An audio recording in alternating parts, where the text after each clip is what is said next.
सुप्रभात निशिदिनी निरूपण क्रमांक 44 बरा हा एकांत निरंतर आध्यात्मिक सुभाषित योग वासिष्ठातील क्रमांक 3 कोपम विषाद करणाम विततंच हर्षम नाल्पेन कारण वशेन वहंती संतः क्रोध खेद तथा हर्ष अल्प कारण वशात सत्पुरुष हृदयी निर्मिती नसे त्या अवकाश क्रोध खेद तथा हर्ष अल्प कारण वशात सत्पुरुष हृदयी निर्मिती नसे त्या अवकाश क्रोध असो खेद असो हर्ष असो किरकोळ कारणावरून किंवा बारीक सारीक लहान सहान कारणावरून क्रोध खेद किंवा हर्ष यांचा सत्पुरुषांच्या हृदयात निर्मितीसाठी अवकाश नसतो. म्हणजे क्रोध खेद हर्ष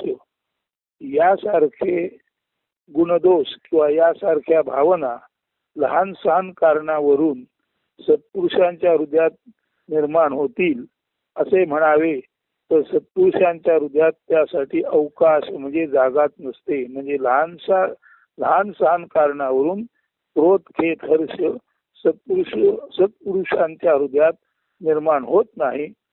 म्हणजे त्यांच्या हृदयात या लहान सहान गोष्टींना जागाच नसते.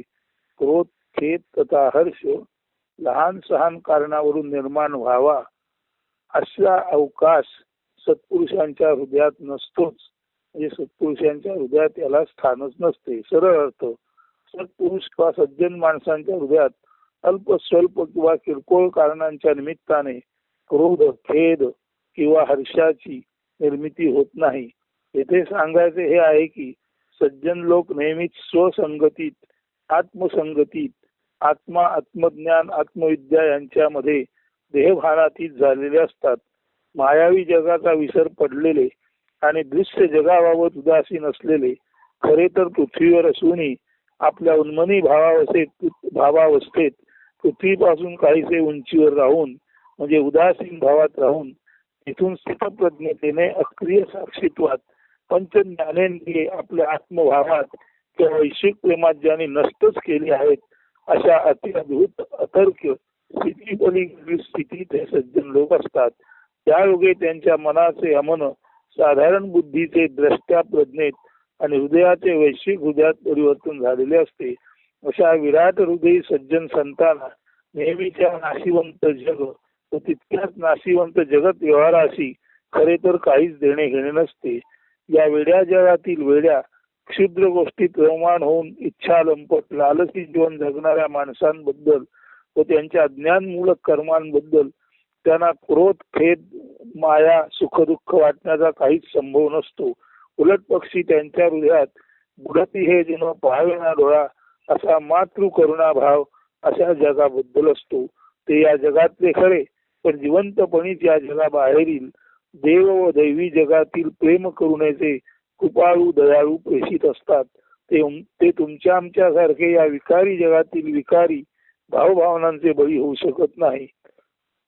त्यांचा भाव पुढील प्रमाणे असतो. पहा मेघवृष्टी पान 300 व आत्मोपनिषद पान 59.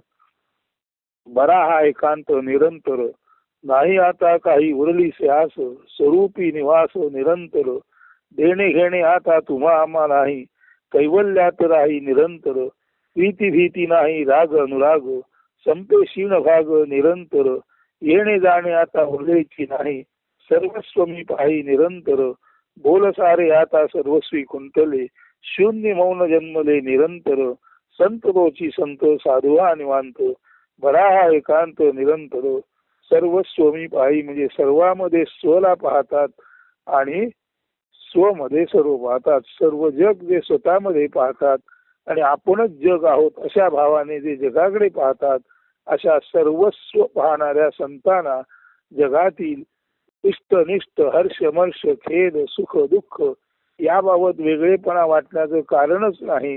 कारण विश्वची माझे घर अशी ज्यांची भावना स्थिर झालेली आहे ते त्या विश्वाला आपण समजतात आणि आपण म्हणजे विश्व समजतात. म्हणजे आपणच आपणावर प्रेम करावे आपणच आपणावर रागवावे आपणच आपणाला दूषण द्यावे आपणच आपणाला भूषण द्यावे असा वेळेपणा कधी संभवत नाही.